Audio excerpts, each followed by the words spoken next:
That's right. Tell the truth, people. The people that know it, they have it in their back pocket. Free energy exists, and the world leaders don't want to share. Tell the truth, people. Get it out to the world. Let's get to the next caller. Thanks for holding on, everybody.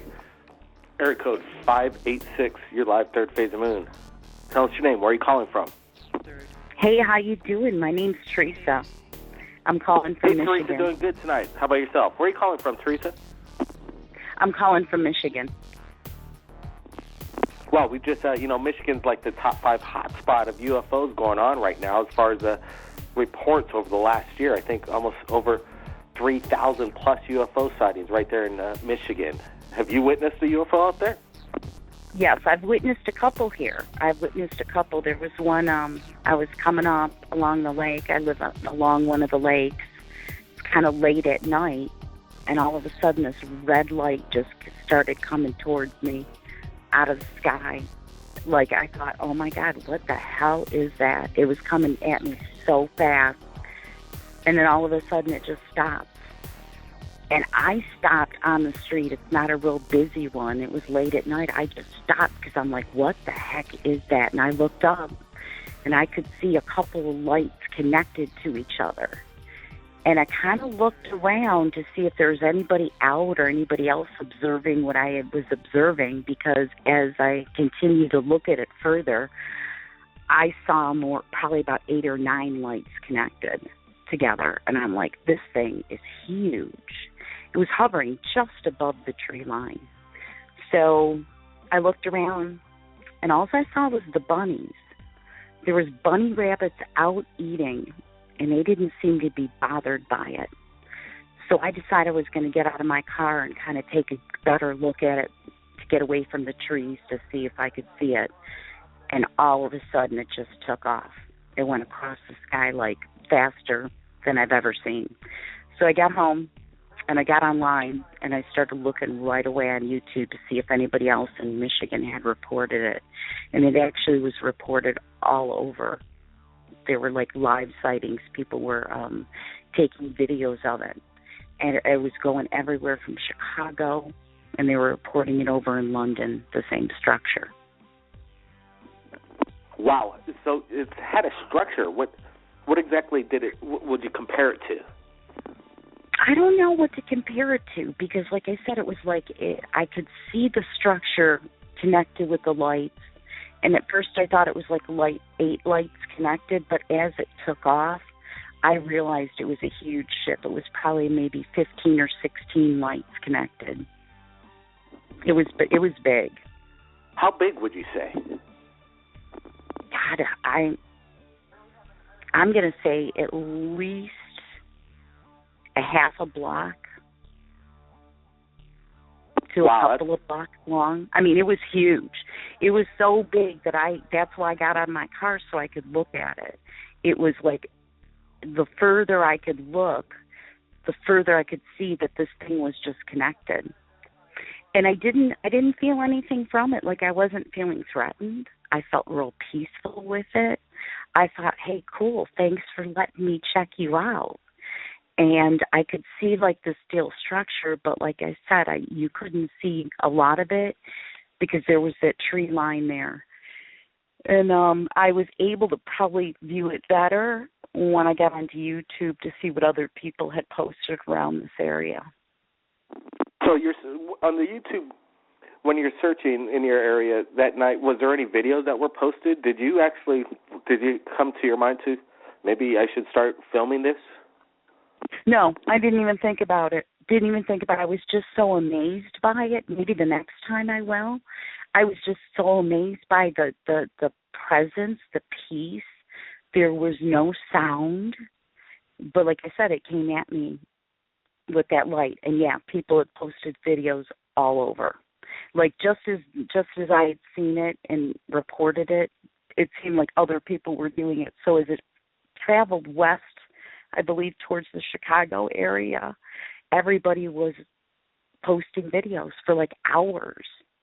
That's how I knew where it was going.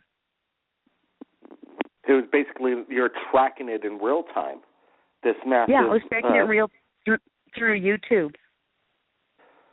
as far as I could. I could track it. You say this craft was approximately maybe 2 to 3 football fields in length? No, I wouldn't say that much, because that's like 1,000 yards. Or 100 yards. I'd say probably it's about 50 yards that I could see one way going north and south. I couldn't necessarily see the east and west length of it. That's where it seemed to be very long. Very long. Yeah, could you tell us exactly what time of day it was? Was it dark outside?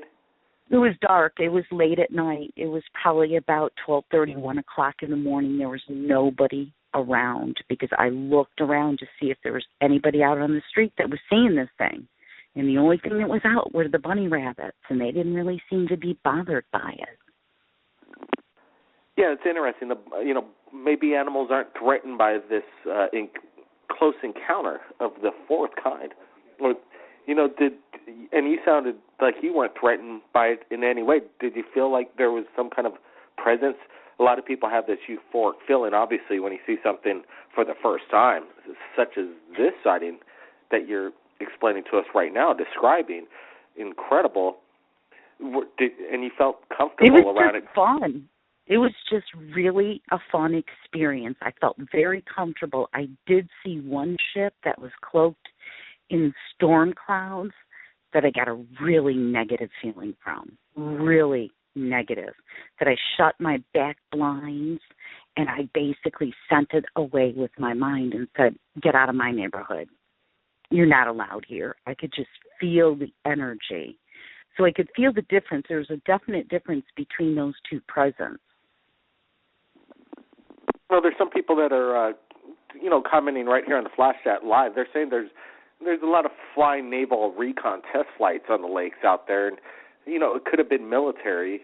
What would you have to say to that statement? What do you think? Military, extraterrestrial? It could have been military. There is no doubt, because I know that the military possesses such technology, probably even far beyond the human capacity can even understand at this point in time. Could have been military. I didn't feel, the one that was peaceful, to me, I felt like that one could just come, it just came in and out through the dimensions.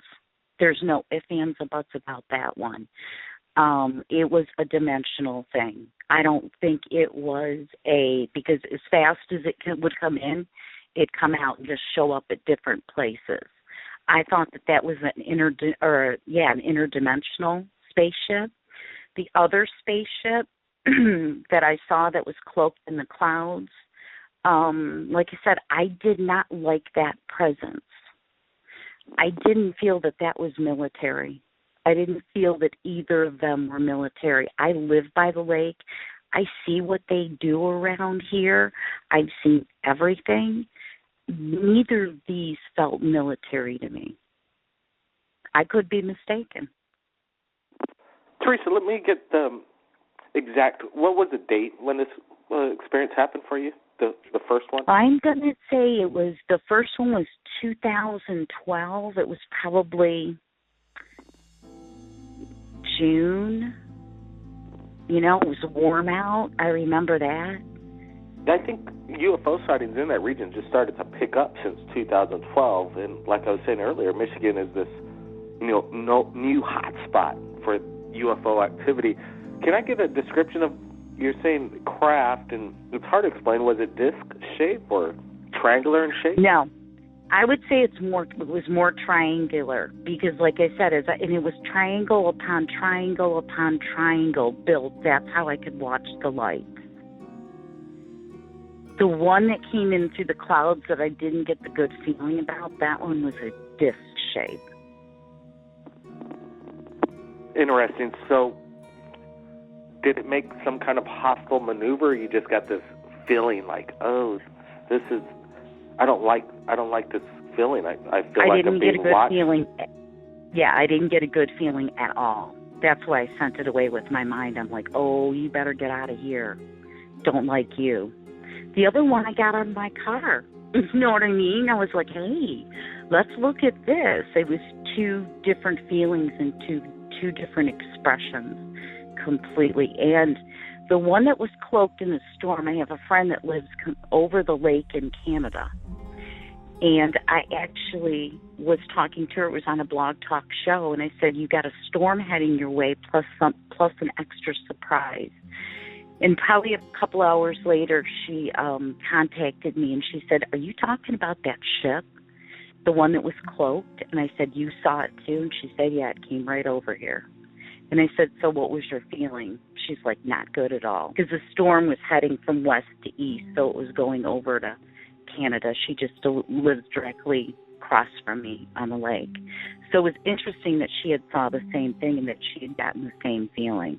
There's been a lot. I've looked at a couple of videos. There are some guys out on the water that basically saw some of the lights that I saw, and they filmed it. It was Lake St. Clair, and I think that was like 2012. I'm like, yeah, I've seen those lights. Now, for me, what I viewed with them, I thought what they were viewing was more military. So let me get into a little bit more detail. Teresa, I appreciate the details and calling in to Third Phase. Incredible insight. Let me ask you, when you say it's cloaked, how can you tell if it's cloaked? Is it kind of like knocking out the stars? Is something's kind of passing over? Is it bending light? It was cloaked in the clouds. It was cloaked in a storm cloud. It was like came out of a storm cloud because there was a storm coming in the cloud. I was just watching these clouds because they just looked ominous to me. And then when I watched it all happen, I said to myself, I'm like, that ship just came out of another dimension, and I don't like it. I mean, it was just bing, bang, boom. There was no even thinking about it. As soon as I saw it, because I love to watch storms come in, and as soon as I saw this thing come out of a producing storm cloud, I was like, oh, that's bad news. I don't know how many videos we have in the archive of incredible cloud formations, weather activity, when there's some kind of weather phenomenon, weather patterns, storms, hurricanes, tornadoes.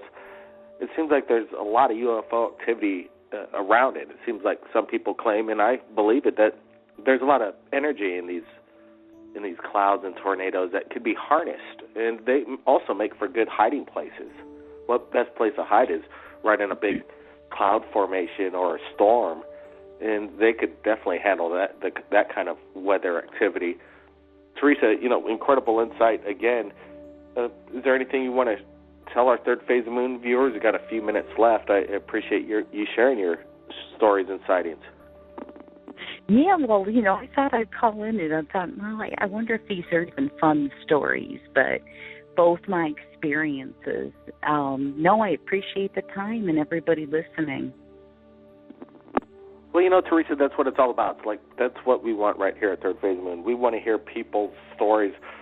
It's so genuine when people call in and share it. That's what Third Phase of Moon's all about. We're going to be back next week, Friday, and time has changed because the daylight savings has kicked in for the major part of the United States. So right now on the East Coast, now it's changed over to 12 a.m. in the morning and 9 p.m. on the West Coast. So everybody, Third Phase of Moon will be standing by, taking your calls from around the world. Teresa, thanks again for joining us. Thank you. That's right, everybody. Next week, Friday, we'll be standing by like Teresa just did. Share your stories. You never know what could happen. Insight, collaboration, people from the area witness the same things. Never know what could come of it. New details into Hangar 52, the movie, next week. Exclusive details on when and how you could watch Hangar 52. We're not alone. Blake Cousins, everybody. Keep your eyes on the skies. We're not alone. We'll see everybody again next time.